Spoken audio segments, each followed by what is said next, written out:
Millionaire was spending his birthday alone until a street girl asked to spend it with him. Richard Anderson was alone that night, surrounded by everything money could buy, but with no one to share it with. The silence of the mansion was broken only by the sound of candles being lit one by one on the cake the cook had left before going home. That's when he heard a child's voice outside the window. "Mister, can I sing happy birthday with you?" Richard turned his face toward the voice. On the other side of the glass was a girl. She couldn't have been more than 9 or 10 years old. Her curly hair was tied in 2 braids that had seen better days. The faded t-shirt was too big for her thin body. "How do you know it's my birthday?" he asked, without opening the window. "I saw through the window. You're alone. No one should be alone on their birthday." The simplicity of that phrase touched something inside him that Richard hadn't felt in a long time. Maybe it was the loneliness. Maybe it was the tiredness of pretending everything was okay. He walked to the door and opened it. The girl entered carefully, as if she didn't want to dirty anything. Her bare feet barely made a sound on the cold marble. "My birthday is today too," she said with a shy smile. Richard felt a tightness in his chest. Of all possible coincidences, this one seemed too unlikely. "What's your name?" "Emily Grace. But everyone calls me Em." "How old are you turning, Em?" 9. Her voice was cheerful despite the obvious circumstances. Richard noticed she was looking at the cake with a sparkle in her eyes that went beyond simply wanting to eat sweets. It was admiration. It was enchantment. "Want a piece?" he asked, surprising himself. "Really?" "Today is your birthday too. You deserve it." He cut 2 generous slices. Em ate slowly, savoring every bite as if it were the most special thing in the world.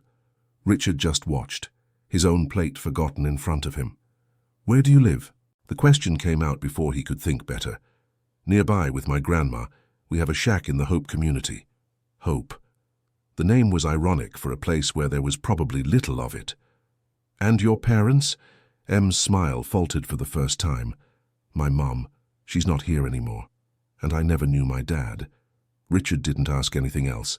He knew the bitter taste of absences all too well. "Can I take a piece to my grandma? She's not doing very well. I think some cake would make her smile." "You can take as much as you want." While Em carefully wrapped 3 pieces of cake in napkins, Richard found himself watching the determination with which she made each fold, ensuring nothing would be lost. "Why were you looking through my window?" "I sell candy there on the corner. Sometimes I pass by here when I'm going home. Today, I saw the lights on and got curious. Then I saw you alone with the cake and thought maybe you needed company. My grandma always says being lonely on your birthday is a sad thing. That 9-year-old girl had more wisdom than many adults Richard knew." "Thank you for coming," he said, and for the first time in years the word came out sincere. "You're welcome, mister. Happy birthday to us." After she left, Richard stood still for a long time, looking at the chair where the girl had sat. The apartment returned to silence, but now it seemed even heavier. For the first time, Richard wondered when was the last time someone had genuinely cared about him, without wanting anything in return. The next morning, Richard woke up with the memory of that conversation still fresh. He tried to focus on the company reports, the meetings, the numbers that always occupied his mind. But the image of that girl kept coming back repeatedly. His secretary, Patricia, entered the room with a stack of documents. "Good morning, Mr. Anderson. How was your birthday?" "Normal," he replied without looking up from the papers. Alone again. Patricia had worked with him for 15 years. She was one of the few people allowed to ask personal questions. "I had an unexpected visitor." He told her about Em. Patricia listened in silence with that expression Richard couldn't decipher. "And what are you going to do?" "Do about what?" "About the girl. She lives in the Hope community, works selling candy, takes care of her sick grandmother. You're not going to do anything?" "What do you want me to do?" I gave her cake. It was more than most would do. Patricia sighed. "Sometimes I wonder if you were always like this or if you became this way over time." She left before Richard could respond. The words kept echoing in the empty room. Dear listener, if you're enjoying the story, please take a moment to like and especially subscribe to the channel. It really helps us, who are just starting out, now continuing. 2 days later, Richard was in a meeting when something made him look out the window. Down there on the corner was Em. She was holding a box of candy and approaching people passing by. Most didn't even look at her. Some moved aside as if she were invisible. He turned his attention back to the meeting, but 10 minutes later he found himself looking again. Em was still there. The sun was strong, and she had nowhere to take shelter. "Mr. Anderson?" The voice of one of the investors brought him back. "Sorry, please continue." But he couldn't concentrate. When the meeting ended, he rushed to the window. Em was no longer there. In the following days, Richard found himself looking for the girl. Always at the same time, she would appear on the corner. She never entered the building. She never asked for anything. Just worked with that quiet determination that was both inspiring and sad. One afternoon, Patricia entered the room with a worried expression. "Mr. Anderson, something serious has happened." "What?" "The Hope community. There was very heavy rain overnight. Several shacks were destroyed." Richard's heart tightened. "And the girl?" "I don't know. But if she lived there..." He didn't think twice. He took his car and drove to the community. The scene was devastating. Mud, debris, families trying to save the little that remained. Richard asked about Em from several people until an elderly woman pointed to a corner. There she was, next to a woman who must have been her grandmother. Both were looking at the remains of what had been their home. Em was holding her grandmother's hand tightly, as if afraid she might disappear too. Richard approached slowly. "Em?" The girl turned. For a second he saw surprise in her eyes, then something that might have been shame. "Sir, you shouldn't be here. I came to see if you're okay." "We're alive." That's something already. Em's grandmother looked at Richard with suspicion. She was a thin woman, her face marked by life's hardships, but her eyes still held a spark of dignity. "Who are you?" she asked. "I'm Richard. Em visited me on my birthday a few days ago." "This girl shouldn't be bothering strangers." "She didn't bother. On the contrary." The grandmother seemed to assess Richard for a long moment. "We don't need charity, sir. We manage." "I'm not offering charity. I just came to see if I could help in some way." "You can. You can leave us alone." The words were harsh, but Richard understood. That woman had pride. It was all she had left, besides her granddaughter. "Grandma, you don't have to be like this," Em said softly. "Yes, I do. We owe nothing to anyone and no one will owe us anything." Richard nodded and stepped away. But before leaving, he discreetly left an envelope with money with one of the neighbors, asking her to give it to them without saying who had given it. That night Richard could barely sleep. The image of Em and her grandmother amidst those ruins haunted him. For the first time in years, he felt powerless. All the money he had meant nothing if he couldn't help a child in need.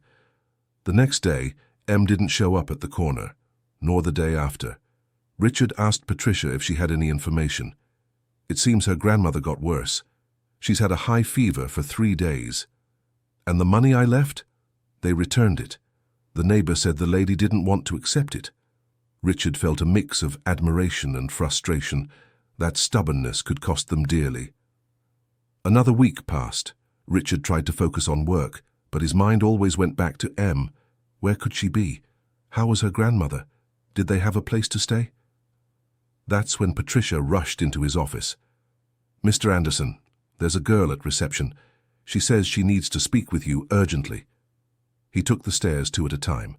In the reception area, Em was being held by security. She struggled to break free. "Em!"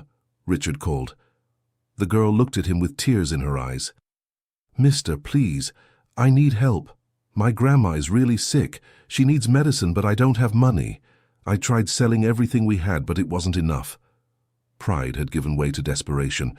Richard understood how much it had cost that girl to come there. "Let her go," he ordered the security guard. Em ran and threw herself into his arms, sobbing. Richard felt the small body trembling against his chest. Something inside him broke at that moment. "Calm down. We'll fix this. Where's your grandmother?" At the health center. But they said the medicine she needs is very expensive and they don't have it there. Take me to her. On the way, Em told him everything. After their shack was destroyed, they'd been sleeping at a neighbor's house. Grandma caught a lung infection. The rainy, cold days had made everything worse. The health center doctor had prescribed a specific antibiotic that cost nearly $300. I sold candy for 2 days straight without stopping, but I only managed to save $50.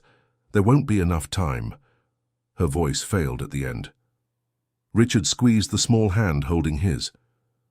When they arrived at the health center, Em's grandmother was lying on a stretcher in the hallway. She was pale, breathing with difficulty. Seeing Richard, she tried to sit up. "What are you doing here?" "I came to help. I said I don't want charity. And I said I'm not offering charity." Richard knelt beside the stretcher. "Em worked very hard to get part of the money. I'll cover the rest. It's a loan. You pay me back when you can, no rush." The woman looked into his eyes, searching for something. Then she looked at Em, who was desperately holding her hand. "All right," she whispered finally. "But it's a loan. I'll pay back every last cent." Richard bought the medicine and made sure the grandmother was transferred to a private hospital. He paid for 2 months of hospitalization in advance. When the woman protested, he was firm. "It's a loan, all recorded. You pay me back when you can." Em hugged him so tightly Richard felt the air leave his lungs. "Thank you, mister. Thank you so much." "Richard. My name is Richard." "Thank you, Mr. Richard."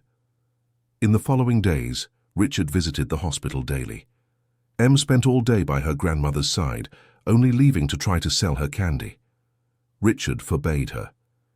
"You need to rest, stay with your grandmother. But I need to work to pay you back. It'll take years to save that money selling candy. Leave that for later." But Em was as stubborn as her grandmother. Every day she went out for a few hours and returned with fewer candies in her box.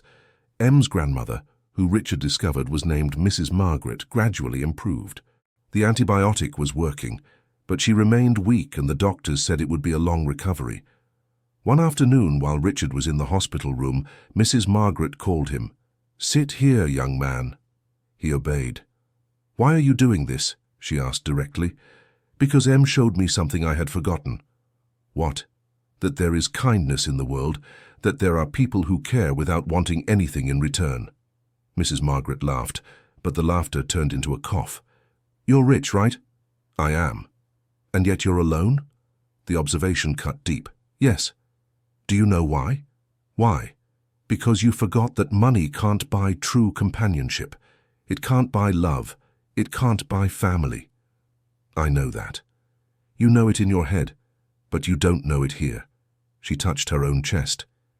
"If you did, you wouldn't be alone." Richard didn't know how to respond. "Em likes you. She talks about you all the time. Says you're a good person, just sad." "She said that?" "She did. And she has a gift for seeing people. Always has. Since she was little, she knows when someone is suffering. She's special." "Yes.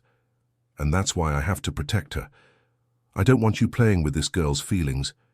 If you're going to be in her life, it has to be for real. If you're going to disappear later, better disappear now." It was a warning, a mother protecting her young.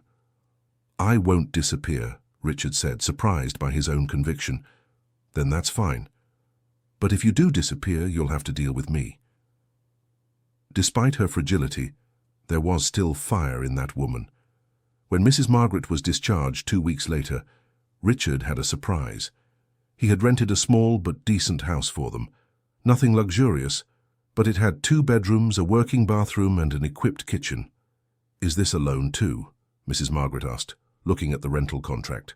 "The rent is paid for 6 months. After that, you'll figure it out." Em explored every room with enthusiasm, opening and closing doors, testing faucets. It was the first time Richard had seen her act like a child. "Is this a dream?" she asked. "It's not a dream.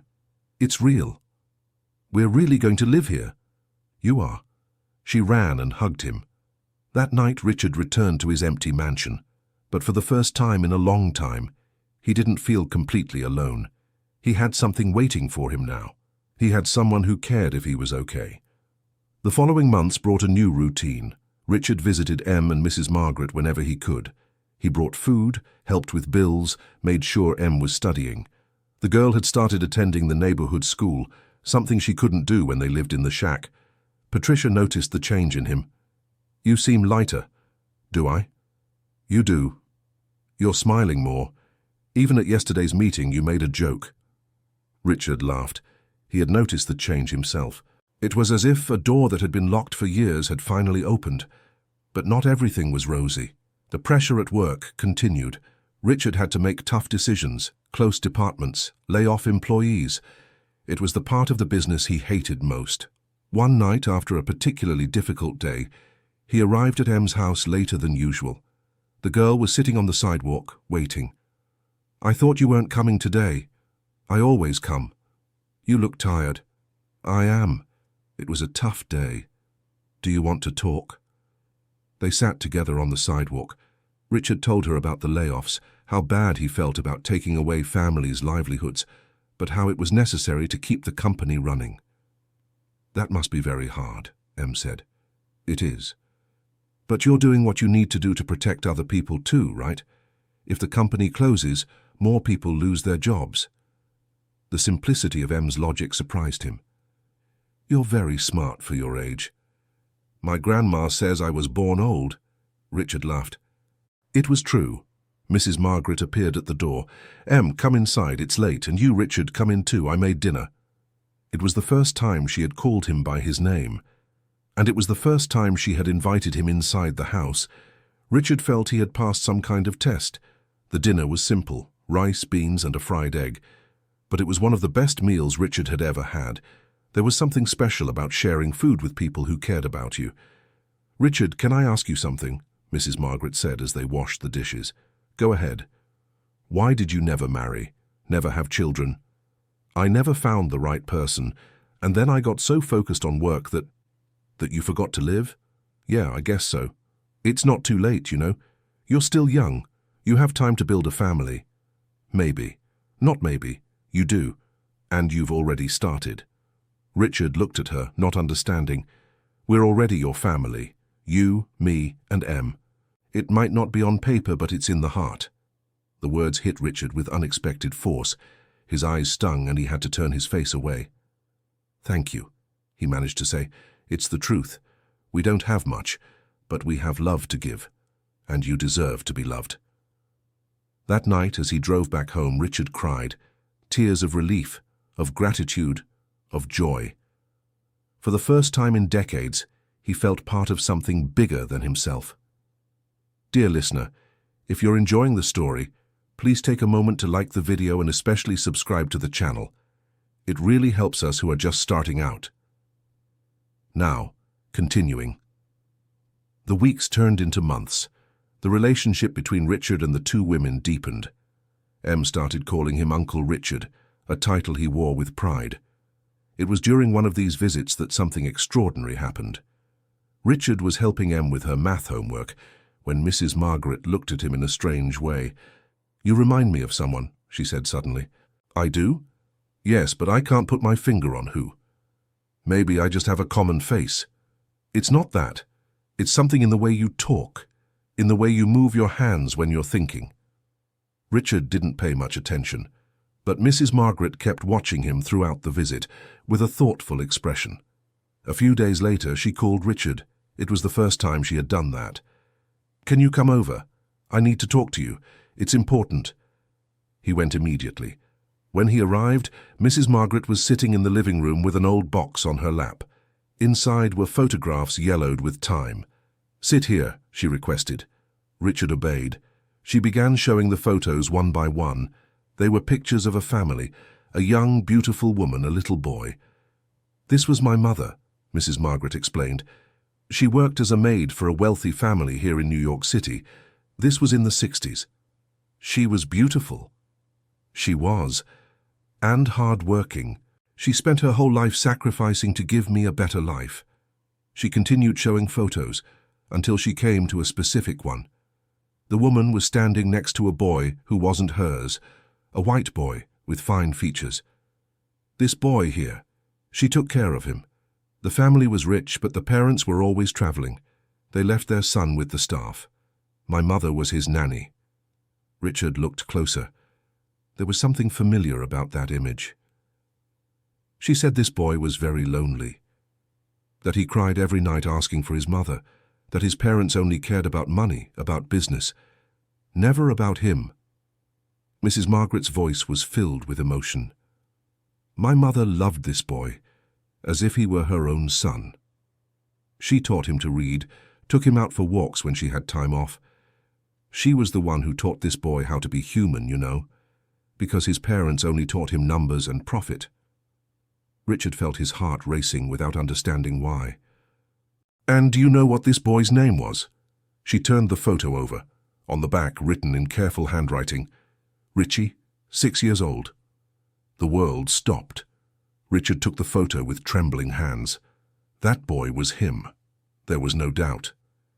How did you get this?" "My mother kept it. She never forgot that boy. She spoke of him until her last day. She said she wondered if he had grown up happy, if he had learned to live and not just to make money." Tears streamed down Richard's face now. "I remember her, Mrs. Elizabeth. She used to sing to me before bed. She would make brigadeiro hiding from the cook because she knew I loved it. His voice broke. "She was the only person who truly loved me in my childhood." Mrs. Margaret took his hands. "My mother passed away when I was 20, but before she left she made me promise one thing, that if I ever found you, I would remind you that you were loved, that she loved you like a son, and that she wanted you to be happy. Why didn't she try to look for me?" "She did, but when she went back to the house, the family had moved. No one knew where. She searched for years but never found you." Richard couldn't stop crying. All the memories came flooding back. Mrs. Elizabeth, the only light in his cold and lonely childhood. The woman who taught him that hugs mattered more than money, that a smile was worth more than any expensive gift. "When I first saw you, I thought it was strange," Mrs. Margaret continued, "but I didn't make the connection.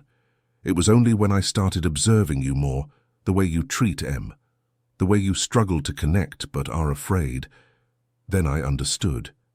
You are that boy. The boy my mother loved." "And Em? She doesn't know?" "No. I thought it best to tell you first." Richard looked at Mrs. Margaret and saw Mrs. Elizabeth in her, the same gentle gaze, the same quiet strength. "Is that why you accepted my help in the end?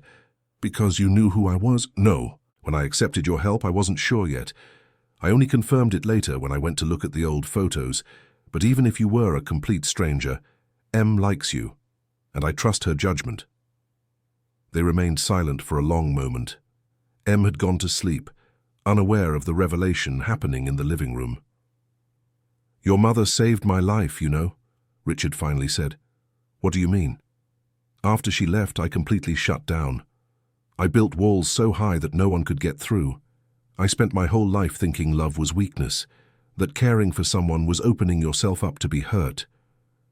And now your granddaughter is breaking down those walls, just like your mother did when I was a child." Mrs. Margaret smiled through her tears. "My mother would have loved to know that. She would have been happy to know you found your way back. I owe everything to her, and now I owe everything to you. You don't owe anyone anything, Richard. You deserve to be happy. You deserve to have a family. And if you want, you can consider us your family." That night Richard slept at their house for the first time. He hadn't planned it, but after everything that had been revealed, he couldn't bear the thought of going back to the empty mansion. He slept on the couch, covered with a blanket that Mrs. Margaret insisted on giving him. For the first time in decades, Richard slept deeply. No nightmares, no waking up in the middle of the night, with that feeling of emptiness. He was at peace. The next morning, Em found him sleeping in the living room. "Uncle Richard, what are you doing here?" "Good morning, Em. Your grandmother let me sleep here." "Really? Cool. You can stay whenever you want." Her innocence was comforting. Richard got up and helped prepare breakfast. It was a simple domestic scene, but for him, it was extraordinary. Making toast, brewing coffee, talking about the day that was beginning. Things that most people considered normal, but that for him were revolutionary. "Grandma, can I tell him now?" Em asked excitedly. "Tell what?" Richard wanted to know. "It's a surprise," Mrs. Margaret said. "You can tell him." Em jumped from her chair and ran to her room. She came back with a carefully folded paper. "Uncle Richard, your birthday is coming up again. It's been almost a year since we first met, so I made this for you." She handed him the paper. Richard opened it carefully. It was a drawing made with colored pencils. It showed 3 people holding hands. A short girl in the middle, an older woman on one side, and a man in a suit on the other. Underneath, in crooked letters, "Our family." Richard couldn't hold back his tears. "Do you like it?" Em asked, worried. "I love it. It's the most beautiful gift I've ever received." "More beautiful than the watch you wear?" Richard laughed through his tears. "Much more beautiful. This gift is priceless." Em smiled, satisfied, and went back to eating her toast. Mrs. Margaret watched Richard with a look that said, "I told you you already had a family." The days that followed were filled with many conversations. Mrs. Margaret told stories about her mother, about the difficult childhood she had, about how she raised Em's mother alone after her husband abandoned them. Richard told her about his life, about how he built his business empire, about the loneliness that had followed him all these years. "You know Em is very smart, right?" Mrs. Margaret commented one day. "I know. She learns everything so quickly." "It's more than that. Her teacher called me to the school last week, said Em has an incredible memory. She can memorize things with an ease that's impressive, and she's very good with numbers." "Really?" "The teacher wants to test her, says maybe she's, what's it called? Gifted." Richard felt a wave of pride. "That's wonderful." "Yes. But it's also scary, because I don't know how to help her develop that. I don't have money for private school courses. Leave it to me." "Richard, you already do too much." "It's never too much for a child with that potential. Em deserves every opportunity in the world." "But, no buts. This isn't a loan or charity. It's an investment in her future. And one day, when she's grown and successful, she can help other kids like her. That's how we change the world, one child at a time." Mrs. Margaret didn't argue anymore. Richard saw she was moved. On Richard's birthday, exactly 1 year after that first meeting, something happened that he would never forget. He arrived at their house in the late afternoon, expecting a simple dinner as usual. But when the door opened, there were more people inside, neighbors that Em and Mrs. Margaret had invited. Simple, working-class people who had come to celebrate with him. In the center of the table was a cake. It wasn't luxurious like the one he had the year before. It was simple, homemade, made with what they had. But it was full of love. "Surprise!" Em shouted. Richard was speechless. There were balloons decorating the room, a handmade banner with "Happy Birthday, Uncle Richard," and smiling faces waiting to celebrate with him. "I don't know what to say." "You don't need to say anything," Mrs. Margaret replied. "You just need to enjoy it. No one deserves to spend their birthday alone." The candles were lit. For the first time in his adult life, Richard had people singing happy birthday to him for real, not paid employees, not co-workers following protocol, people who genuinely cared. When he blew out the candles, everyone applauded. Em hugged him tightly. "I made a wish for you to be happy, Uncle Richard." "I am happy, Em, because of you." The party went on late into the night. Richard talked with every person there, heard their stories, shared laughs. It was all so different from the world he normally lived in. There was no competition, no hidden agendas, just pure and simple joy. When everyone had left and only the 3 of them remained, Richard helped clean up the mess. "Thank you," he said to Mrs. Margaret. "Thank you for showing me what it's like to have a real family." "We're the ones who should thank you, Richard. You changed our lives." "You changed mine much more." Em was already asleep on the sofa, exhausted from the party. Richard picked her up carefully and carried her to the room. She murmured something about cakes and presents, but didn't wake up. He covered her and watched for a moment. That child had saved his life without even knowing it. In the following months, the routine continued. Richard kept his professional commitments, but reserved sacred time for Em and Mrs. Margaret. He took Em to do the tests the teacher had suggested, and the results confirmed. She had an above-average IQ and special abilities in math and memory. Richard enrolled her in a better school, with a special program for gifted children. He paid for extra tutoring in areas where she had more interest. Mrs. Margaret initially protested, but Richard was firm. This is for her future. It's priceless. Life seemed to finally be making sense, until one day, everything changed. Richard was at the office when he received a call from a lawyer he didn't know. "Mr. Anderson, my name is Dr. Henry Carter. I represent the interests of Mr. Paul Anderson, your distant cousin." "I didn't know I had a cousin." "Well, you do, and he would like to schedule a meeting with you." "About what?" "Family matters. Inheritance, specifically." Richard felt a knot in his stomach. Inheritance could only mean one thing. Someone wanted a piece of what he had built. The meeting was scheduled for the following week. When Paul Anderson entered Richard's office, it was clear they had nothing in common besides the last name. Paul was a man in his 50s, well-dressed but with an air of superiority that irritated Richard immediately. "Cousin Richard," he said with a smile that didn't reach his eyes, "finally we meet. Let's get straight to the point. What do you want?" "Our family has a long history, and your part of that history is incomplete." "Explain." Paul placed a folder on the table. "Your grandfather had 2 sons, your father and my father. When your grandfather died, he left everything to your father because he was the oldest. My father got nothing. It was unfair." "How long ago was that?"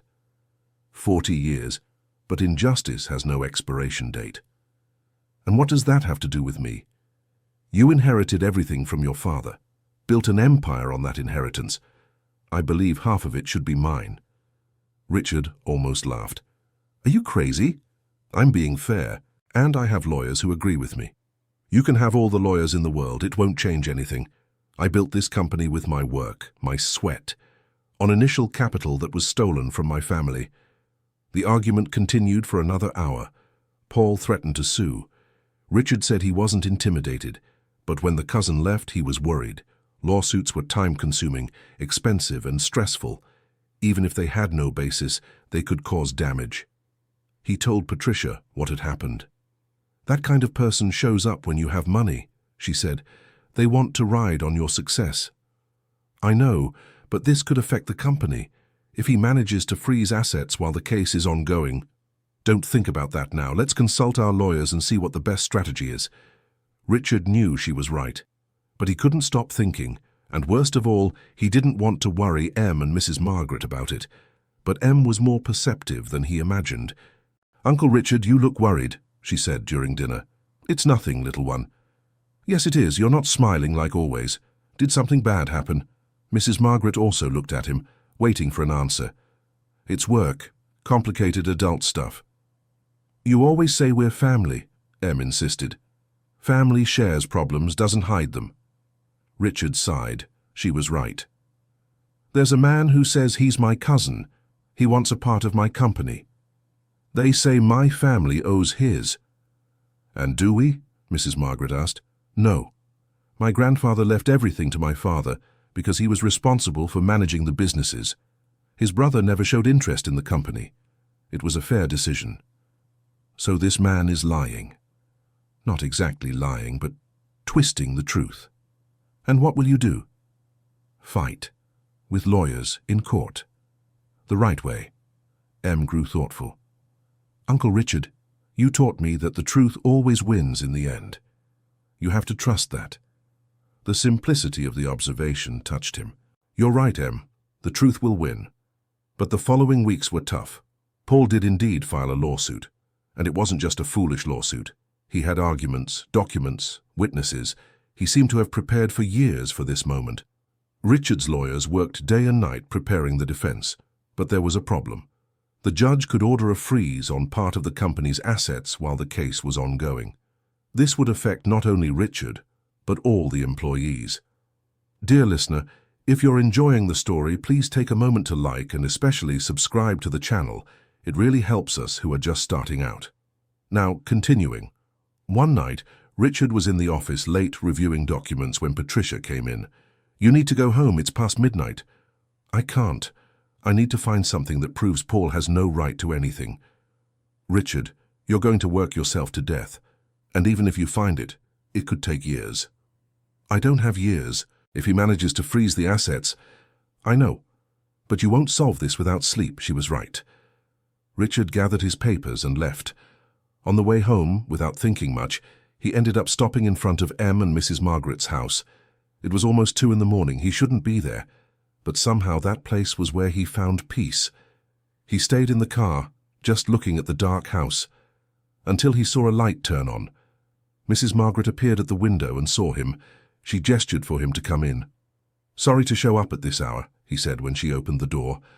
"No need to apologize. Come in. I'll make some tea." They sat in the kitchen. Richard told her everything, the details of the lawsuit, the risks, the fears. Mrs. Margaret listened in silence. "You know what scares me?" he said finally. "It's not losing money. It's losing everything I've built, the company my father started, the legacy. Legacy isn't just the company, Richard. Legacy is what you leave in people's hearts. But you changed Em's life. You changed my life. You're changing other people's lives through your company. That's legacy. Even if you lost everything tomorrow, no one can take that away from you." The words calmed something inside him. "Thank you. Now go home and sleep. Tomorrow, you face whatever needs to be faced." But as Richard got up to leave, they heard a noise. Em had woken up and come downstairs. "Uncle Richard." She rubbed her eyes. "What time is it?" "Too late for you to be awake." "Are you in trouble?" "I am. But nothing you need to worry about." Em approached and hugged him. "You always say a hug fixes everything. So here's a really strong hug to fix your worries." Richard hugged her back, feeling the tears come again. How did that child always know the right thing to say? "Thank you, little one. I'm already better." "Promise you'll sleep." "I promise. And promise you'll stop worrying so much." "I'll try." "No, you have to promise." "Okay, I promise." Satisfied, Em went back to bed. Richard left with a lighter heart. The days that followed were a roller coaster. The lawsuit progressed, and Paul seemed to have endless resources to keep fighting. Richard began to question whether he should accept a settlement, give his cousin something to make him go away. But it was Em who made him change his mind. She had gone to visit his office for the first time. Patricia took her on a tour while Richard was in a meeting. When the meeting ended, he found Em sitting in his chair pretending to work. "So, future president. Uncle Richard, your office is huge, and you have a view of the whole city. Do you like it?" "I love it. Do you work here every day?" "Every day." "And you built all this?" "With a lot of help, yes." Em suddenly turned serious. "Then you can't let that bad man take this from you." "It's not that simple." "Yes, it is. My teacher says that when we work hard for something, we have to fight to keep it. You worked hard, so you have to fight. But fighting is expensive, and it can affect many people. Then you fight not just for yourself, but for those people too, for your employees, for their families, for everyone who depends on your company." Richard looked at that 9-year-old girl and saw a wisdom that shouldn't be there, but it was. "You're right." "I know. My grandma always says I'm always right," he laughed, the first genuine laugh in days. That night, Richard summoned his lawyers and said he wouldn't accept any settlement. They would fight to the end. Legally, within the rules, but without giving up. The lawsuit dragged on for months. It was a difficult period. Richard had to continue running the company while dealing with hearings, testimonies, the pressure. But every time he thought about giving up, he remembered Em's words. It was during one of these hearings that something unexpected happened. Paul's lawyer presented documents claiming that Richard had no heirs and was making suspicious donations of money recently. He was trying to paint him as someone who wasted the family's assets. Richard felt anger. Those donations were the money he spent on Em and Mrs. Margaret. But before he could respond, he heard a voice behind him. "That's not true." It was Em. She had entered the courtroom with Mrs. Margaret. No one expected this. The judge banged the gavel. "Order! Who are you, young lady?" "My name is Emily Grace, and that man there," she pointed at Paul's lawyer, "is lying about Uncle Richard." No, Richard tried to stop her. But she continued. "Uncle Richard doesn't waste money. He helps people. He took me off the streets. He helped my grandmother when she was sick. Paid for my school. Not because he's foolish, but because he has a good heart." "That's not relevant to the case," Paul's lawyer intervened. "Yes, it is," Em insisted. "You're saying he's not responsible, but he's the most responsible person I know. He works every day, takes care of the company, looks after the employees, and still finds time to take care of us. If he were as irresponsible as you say, he wouldn't be able to do all that." The courtroom fell silent. Even the judge seemed impressed by that child's courage. "Young lady, I appreciate your contribution, but—" "Just one more thing," Em said. "You want to know if Uncle Richard has heirs? He does. He has me. Not on paper yet, but in his heart. And one day, when I grow up, I'll continue everything he built. I'll make the company grow even more, and I'll help other kids like Uncle Richard helped me. So don't say he has no heirs. He does." Richard was openly crying now. Mrs. Margaret was too. Even some company employees who had come to watch were moved. The judge cleared his throat. "Well, this is certainly as unusual. Let's take a recess." During the recess, Richard hugged Em tightly. "You didn't have to do that." "Yes, I did. I wasn't going to let them speak badly about you. But now they know about you, about us. So what? I'm not ashamed. I'm proud that you're my uncle." Mrs. Margaret approached. She wanted to come, said she needed to do what was right. "And she did," Richard admitted. "He did more than my lawyers managed in months. When the hearing resumed, the atmosphere was different. Em's spontaneous testimony had changed the room's dynamic. It was no longer just about numbers and documents.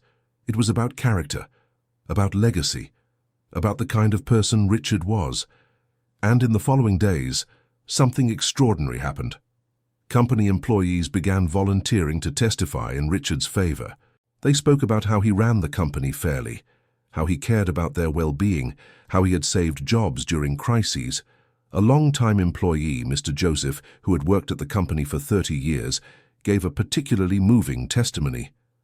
"I was about to be fired when Richard's father passed away. I had made a big mistake, lost an important client. I thought it was the end for me. But Richard, who had just taken over the company, called me into his office. I thought it was to fire me, but you know what he did? He gave me a second chance, said everyone deserves to learn from their mistakes. Today, I'm a manager. I raised my 3 kids on the salary I earn here, all because that man believed in me when no one else did." Stories like this kept emerging. Richard's image was being built through the words of the people whose lives he had touched. And Paul, who had come with documents and legal arguments, had nothing like that. He had no one to speak well of him, no one whose life he had improved. The case still took a few more months to conclude, but the final outcome was in Richard's favor. The judge ruled that Paul had no right to anything, that the inheritance had been distributed fairly at the time, and there was no reason for revision. Richard won. But more importantly, he understood something. He won because he had built more than a company. He had built relationships. He had touched lives. He had made a difference. On the night the verdict came out, he went straight to Em and Mrs. Margaret's house. When he shared the news, Em jumped into his arms. "I knew it. I knew the truth would win." "It won because you had the courage to speak. You changed everything that day in court." "I just told the truth." And the truth was more powerful than any legal argument. Mrs. Margaret prepared a special dinner to celebrate. Simple food, but made with love. Richard looked at that scene.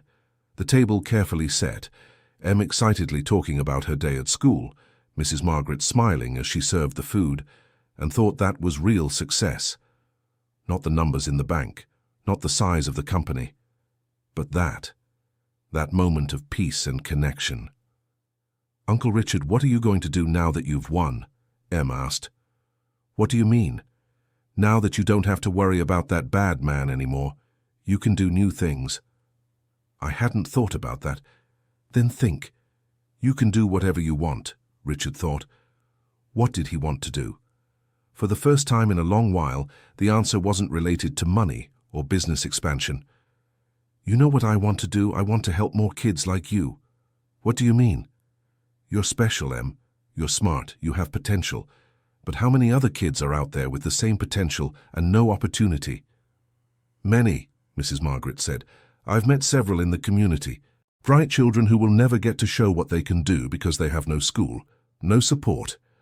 Then let's change that, Richard decided.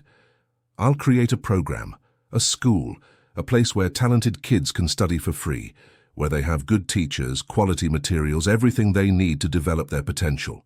Really? Em was beaming. Really? And you're going to help me? You're going to be my advisor? You'll tell me what kids need, what works, what doesn't. Me? But I'm just a kid. Exactly. Who better than a child to know what other children need? The idea took shape in the following weeks. Richard talked to educators, visited schools, studied models that worked. Em accompanied him whenever she could, giving opinions, asking questions, helping him think. Mrs. Margaret also got involved. She knew the reality of poor families, understood the difficulties they faced. Her experience was valuable in shaping the program in a way that truly helped. It was decided that the school would be built near the old community where Em used to live, a place that represented new beginnings, a place that had been destroyed by rain but would now be rebuilt with hope. The construction took a year. During this period, Richard continued running the company, but his heart was in the school project. He saw every brick being laid as another brick in building a better future for so many children. Em followed everything closely. She helped choose the colors for the classrooms, suggested having a large library, insisted there needed to be a space for recreation. And Richard listened to every suggestion as if it were gold. Uncle Richard, the school needs a name, Em said one day. It really does. Any suggestions? Em thought for a moment. Elizabeth Academy. Richard felt his heart tighten. The name of the woman who had been a light in his dark childhood.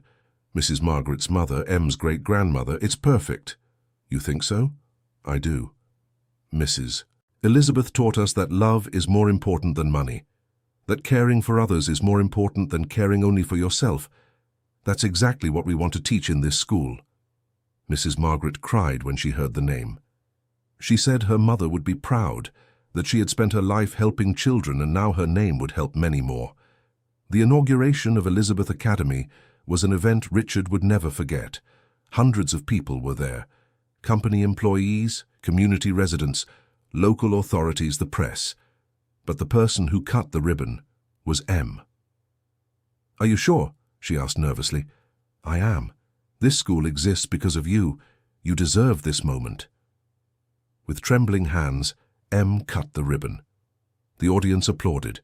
The doors opened and the children ran in, exploring every corner of the new school.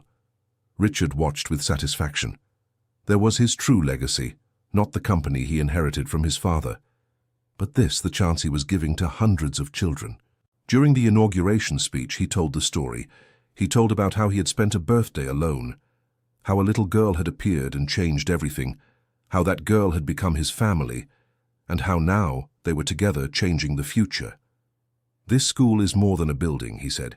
It's a promise, the promise that every child deserves a chance, that where you're born doesn't determine how far you can go, that with support, with love, with opportunity, any child can achieve their dreams.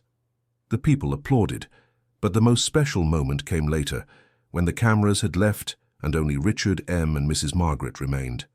They walked through the empty classrooms of the school, imagining what it would be like when they were full of children learning. Uncle Richard, can I ask you a question? Em said. Go ahead. Are you happy now? The question took him by surprise, but the answer came immediately. Yes, happier than I ever imagined possible. Because of the school? Because of you, because of your grandmother, because of this family we've built. The school is a result of that, But the root of it all is you." Em hugged him. "We love you, Uncle Richard." "I love you too, more than words can say." Mrs. Margaret joined the hug. The three of them stood there, embraced in the middle of an empty classroom, yet full of possibilities. The following months were filled with hard work. The school needed to be managed, teachers hired, students selected. Richard created fair criteria, prioritizing children with academic potential, but without financial means. Mrs. Margaret took over the coordination of the school's social program. She helped families obtain documents, understand processes, and access rights they often didn't even know they had. Her knowledge of the reality of the communities was essential, and Em, now 10 years old, became a kind of ambassador for the school. She visited other communities, talked with children, encouraged them to enroll. Her story was inspiring. If she had managed to change her life, others could too. But not everything was smooth sailing. Running a school was more complex than Richard had imagined. There was bureaucracy, there were challenges, there were moments when he wondered if he had made the right choice. It was during one of these moments of doubt that Mrs. Margaret found him in the school office, late at night. "Why are you still here?" she asked. "Trying to solve problems. The budget isn't stretching as far as I expected. Maybe I was too ambitious. Or maybe you're being too hard on yourself. What do you mean? You want everything to be perfect. But perfection takes time. Rome wasn't built in a day. But these children don't have time to wait for us to get it right. Every year that passes is a year lost." "It's not lost if you're learning. Making mistakes is part of it." Richard sighed. "Sometimes I think it would be easier to just give money to existing schools. It would be easier. But that wouldn't be you. You're not about doing what's easy. You're about doing what's right." The words calmed him. "How do you always know what to say?" "Life experience. When you reach my age, you've been through so much that you learn to see what really matters. And what really matters. This right here," she pointed to the window where they could see the schoolyard. "You changed the lives of 100 children this year. Next year it will be another 100. In 10 years, 1,000. That's what matters." Richard looked at the yard. He imagined it full of children playing, learning, growing. He imagined the future he was helping to build. "Thank you," he said, "for always bringing me back down to earth. That's what family is for." The school completed 1 year of operation. Richard organized a party to celebrate. He invited all the students' families, the teachers, the staff. It was a humble celebration but full of joy. During the party, a mother approached him. "Mr. Richard, I wanted to thank you." "Thank you for what?" "My son studies here.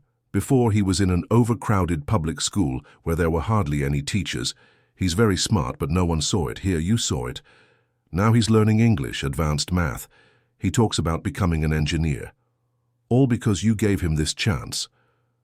He's the smart one. I just gave him the opportunity."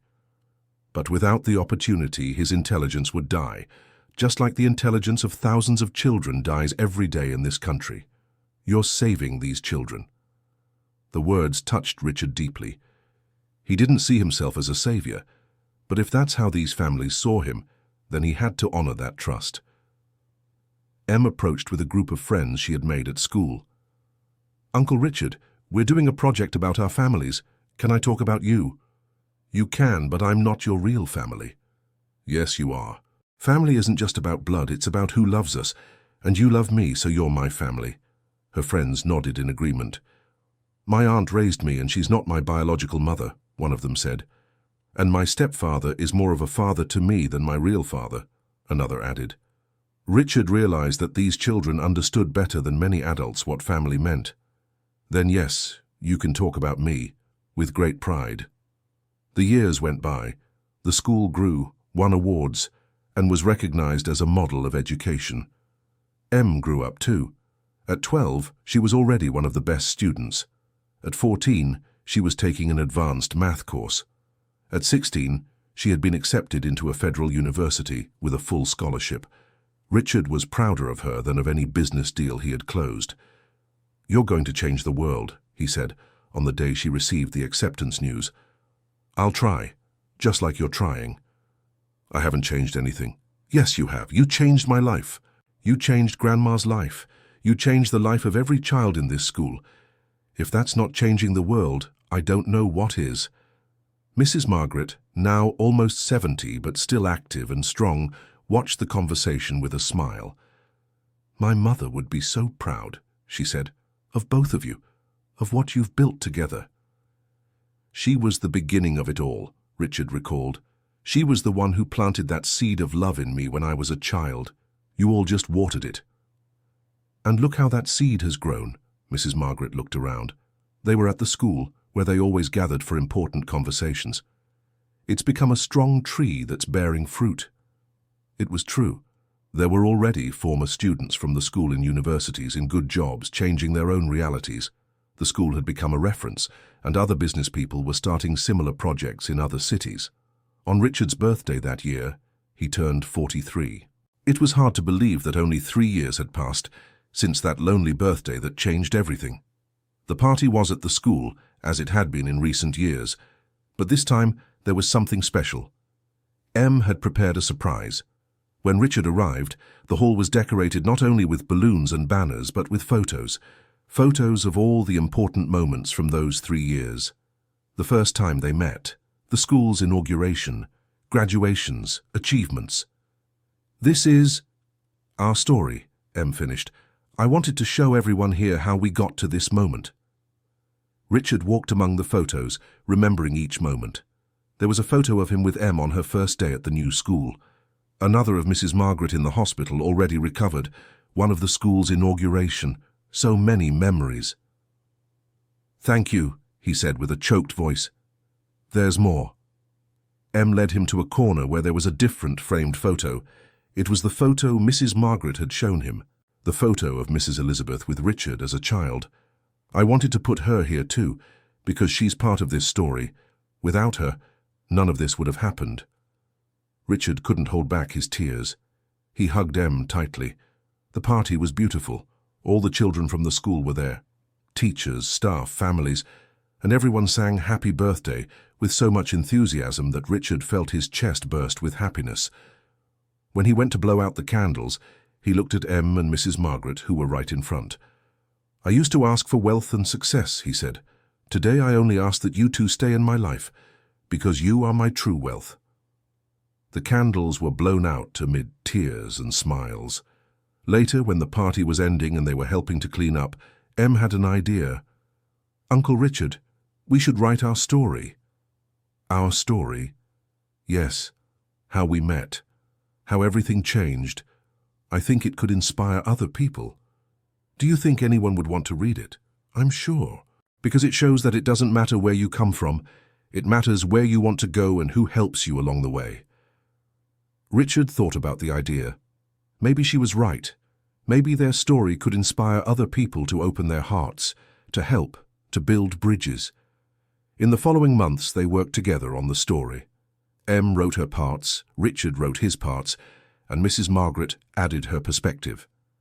It was a therapeutic process, revisiting every moment, every emotion. When they finished, they had a book, nothing professional, just the raw and honest story of how a girl changed the life of a wealthy but lonely man, and how together they created something bigger than both of them. They decided to self-publish, donate the profits to the school. They didn't expect much, but the story touched people in a way they hadn't imagined. They started receiving letters, hundreds of them. People telling their own stories of loneliness, of transformation, of how they had been touched by the kindness of strangers. People saying the story had inspired them to make a difference too. 1 year after publication, Richard received a special call. It was from a national television program. They wanted to tell his and Em's story. "I don't know," he said to Mrs. Margaret. "Won't this attract too much attention?" "It will. But attention can be good. It can inspire more people. It can bring more support to the school." "And Em? She'll be exposed." "Let her decide." When they asked Em, she didn't hesitate. "We have to tell it. There are so many people suffering alone out there. So many who don't believe they can change. If our story helps even one person, it's worth it." The interview aired during prime time. Millions of people watched, and the reaction was overwhelming. In the following weeks, Richard received hundreds of requests, people wanting to create similar schools, people wanting to adopt children, people wanting to help in some way.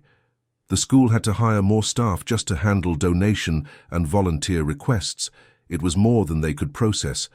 But the best outcome was something Richard didn't expect. Other business people started seeking him out, not to compete but to learn. They wanted to know how to create similar programs, how to make a difference beyond just making money. Richard found himself mentoring dozens of people, sharing not just business knowledge but heart knowledge, teaching that true success isn't measured in zeros in the bank account, but in lives touched. Em started university at 17. She chose engineering, wanted to build things. Richard joked that she'd developed a taste for construction when she helped plan the school, but even in university she remained involved with Elizabeth Academy. Every weekend she was there, helping with some project, talking to the younger students, being an example. Mrs. Margaret, now 72 years old, began slowing down, not from lack of will but because her body needed rest. Richard insisted she retire, but she was stubborn. "I'll die working," she said. "It's the only way I know how to live." Richard understood.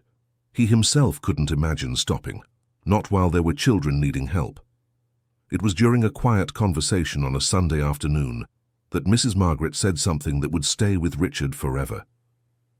"You know what makes me happiest about all this?" she asked. "What?" "It's not the school. It's not the book. It's not even Em, though I love every achievement of hers." "Then what is it?" "It's you. Seeing you happy. Seeing you having a family. My mother spent her life worrying about that lonely boy she had to leave, and now I know he grew up well, that he didn't become hard, that he learned to love. That gives me peace." Richard held her hand. "I wouldn't have learned without you." "Nonsense, you always knew." "You just forgot. We just reminded you." They sat in silence, enjoying the afternoon. They didn't need words. Some things are felt, not spoken. The years kept passing. The school grew more, opened branches in other cities. Em graduated from university with honors, was hired by a major construction company. Richard cried with pride at the graduation. "You did it," he said, hugging her. "We did it. Together. And now, what are your plans?" "To work, to learn, but not to forget where I came from, to keep helping at the school, to keep making a difference." "You already make a difference just by existing." Em, now a 21-year-old woman, smiled. "I learned from the best." That night, Richard reflected on the journey. From a lonely man blowing out candles in an empty mansion to a family full of love and purpose, all because a little girl had the courage to ask to spend a birthday with a stranger. Sometimes he wondered what would have happened if he had sent her away that night, if he had closed the window and ignored the child's voice. His life would be so different, so empty. But that's not what happened. He opened the door, and in doing so, he opened his heart. And he discovered that love is not weakness. Love is the greatest strength there is. On Richard's next birthday, he would turn 45. He had already planned the party. It would be at the school, as always, with Em, Mrs. Margaret, the students, teachers, staff, his extended family. But before the birthday, he had a surprise for them. He had consulted lawyers, prepared documents, done everything right. One Saturday afternoon, he called the two of them to a meeting at the notary's office. They were confused. "What's going on?" Mrs. Margaret asked. "You'll see." At the notary's office, with witnesses present, Richard presented the papers. "Em, I would like to officially adopt you, if you want, of course." Em's face lit up. "Really? Really? You're already my daughter in every way that matters, but I wanted it to be official too. I wanted you to have my last name. I wanted you to be legally recognized as my heir." Em jumped into his arms. "Yes, 1,000 times yes," Mrs. Margaret was crying. "And you, Mrs. Margaret, if you want, I would like you to be my adoptive mother too. I know it might seem strange, me being younger and all, but you raised me as much as you raised Em. You taught me to be human. You gave me a family." Mrs. Margaret couldn't speak. She just nodded her head, tears streaming down her face. The documents were signed. Officially, they were now a family. They didn't need the papers to know that, but there was something special about having legal recognition. When they left the notary's office, they hugged tightly on the sidewalk. People passed by and looked curiously, but none of them cared. "Anderson family," Em said, testing the name. "Anderson family," Richard repeated. "I like the sound of that." "Me too," Mrs. Margaret added. That night, they had dinner together at the house Richard had bought for the two of them, the same one he had rented at first but later decided to buy when he realized it was forever. The table was full, not just with food, but with love, with laughter, with stories being told and retold, with plans for the future. "Uncle Richard, Dad," Em tested the word. "This is weird." "You can keep calling me Uncle. You don't have to change if you don't want to." "But I want to. You're my dad now, officially." The word filled something in Richard that he didn't know was empty. "Then Dad is great." Richard's birthday arrived. As planned, the party was at the school. But this time there was something special. The students had prepared a presentation. One by one, they went up on stage and told how the school had changed their lives. Children who once had no hope now dreamed of becoming doctors, engineers, teachers, artists. Richard listened to each story with a tight heart. That was his true legacy. Not the company he had inherited, but those lives he had helped transform. When everyone finished, Em went up on stage. I wanted to speak too, because it all started with me. 7 years ago, I was just a street kid selling candy. I had no future, I had no hope. All I had was my grandma and a lot of love to give. She looked at Richard. Then I saw a man alone blowing out candles on a birthday cake, and something inside me told me not to let him stay alone. So I knocked on the window, and he opened the door. People were silent, listening to every word. That man could have sent me away, could have ignored me, but he didn't. He let me in, and by doing that, he let love in too. And look what that turned into. She made a gesture encompassing the whole school. This school exists because he had the courage to open his heart. All these children have a future because he decided that money is meant to be used to make a difference. I have a family because he showed me that family isn't blood, it's love. Richard was openly crying now. He wasn't ashamed. He let the tears fall. So today, on his birthday, I wanted us not just to sing happy birthday. I wanted us to give thanks. Thank him for existing, for being who he is, for showing us that a simple act of kindness can change the world. Everyone stood up and applauded. It wasn't polite applause, it was genuine applause coming from the heart. Some people were crying too. When the applause ended, they brought out the cake. The candles were lit, and while everyone sang happy birthday, Richard looked around. He saw smiling faces. He saw children full of hope. He saw dedicated teachers. He saw Mrs. Margaret with her eyes shining with pride. He saw Em, his daughter, who had changed everything. And he thought of Mrs. Elizabeth, the woman who had planted the seed of love in his heart when he was just a lonely boy. He thought about how happy she would be to see what that seed had become. He blew out the candles without making a wish, because he didn't need to wish for anything. He already had everything he could want. The party continued until late. When it finally ended and everyone had left, Richard, Em, and Mrs. Margaret remained as always. They walked through the schoolyard in the silence of the night. "Are you happy?" Mrs. Margaret asked again, the same question she had asked years ago. "I am, completely." "Good, because you deserve it. Everyone deserves it. They just need a chance, someone who believes in them. Like you believed in Em. Like Em believed in me first." Em, who was a few steps ahead, turned back. "Are you coming, or are you going to stand there philosophizing all night?" They laughed and caught up to her. The three walked hand in hand to the car. On the way home, Richard thought about everything he had lived through. The hardships, the victories, the tears, the laughter, and he realized he wouldn't change a thing, because every moment had been necessary to get him there. His life had started with loneliness, with an empty mansion and a closed heart. But it had transformed into something beautiful, into love, into family, into purpose, all because a girl had the courage to knock on the window, and he had the courage to open the door. End of story. And now, dear listener, tell us what you thought of this story. Would you take the same action as Richard? Do you believe a simple gesture can transform lives? Leave your opinion in the comments. If this story touched your heart, don't forget to leave your like and subscribe to the channel so you don't miss other moving stories. Thank you so much for your company.